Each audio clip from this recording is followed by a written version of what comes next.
my mother would always tell us, "I told your father to come home to be with his children," and so I really didn't know what he was doing, because he was doing different things. He was, like, say, in the March on Washington. My dad told me that he um, rented a charter jet for the Minneapolis or Minnesota delegations to go to Washington for the March on Washington, and then they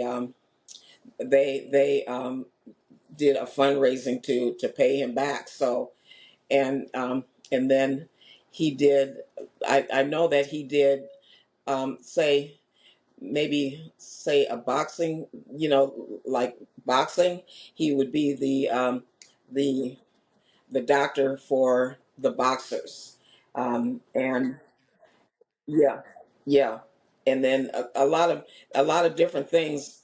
He was at, say, different homes than our home, so he would come home maybe at um, 10 or 11 o'clock, and so my mother said, "You should be home with your children. You should be home with your children." So I heard that a lot. I think they brought a cabin up north in Minnesota. So my mother and my father, and my one of my little grand grandnephews, they would go up there and fish, like, say, on Friday night till Sunday. So that was when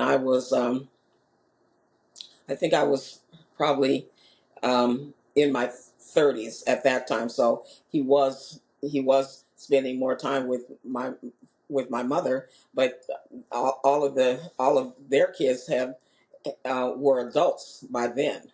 So to me, I don't remember him being at home when I was growing up.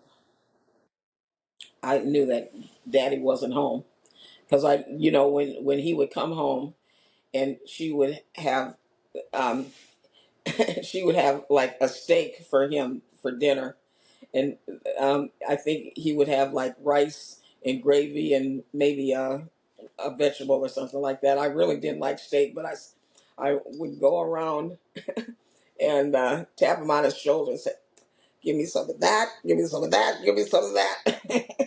And he would put it in my mouth, and then I would uh, hurry back upstairs because our rooms were upstairs, and by that time my mother had sent us upstairs anyway, but I had come down to get some of my father's food and then go back upstairs. So I remember that, but I don't remember what he did.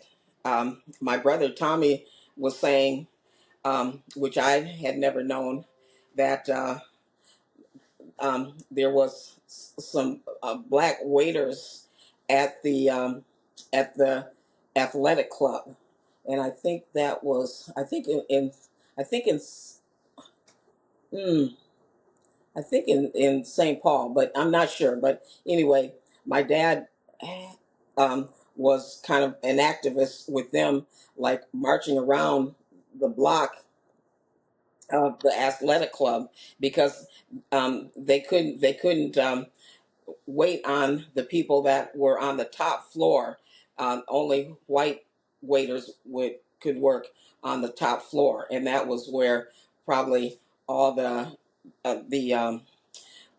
say the influential, I'm gonna say, white executives would eat, and so I think my dad got them, and I don't know how because I didn't hear about it until Tommy told me about it. Um, that they were able to wait on that top floor of the athletic club, and so I remember that. I think maybe it was in Minneapolis now that I'm thinking about it because there was a Minneapolis club and an athletic club. So maybe the athletic club was in Minneapolis as well, because my father he worked in Minneapolis. So I think it was in Minneapolis. So that was another thing that I didn't know until really a few weeks ago when Tommy was telling me that was the first time that I heard about that. And the thing with my dad getting that plane for the delegations to go to Washington, and he didn't know that they had to sign a pledge that they would not hit anybody if they hit him. They hit them, and so they all signed a pledge. Now this was after he had rented the plane and everything, and my dad said he wouldn't sign the pledge because he said that if somebody hit him, he was going to hit them back. And so my dad didn't go, and everybody else went. And and and I think two two things that I have heard say on like public television, they were talking about my dad, and because he wouldn't sign that, and my dad was much mild mannered. I couldn't see him hit anybody. But he said that if somebody hit him, he was going to hit them back. And so he didn't go to this March on Washington. And he told me that, I think, when I was in my 40s, when he told me about that. So um, there was a lot of things that I didn't even know that my father did.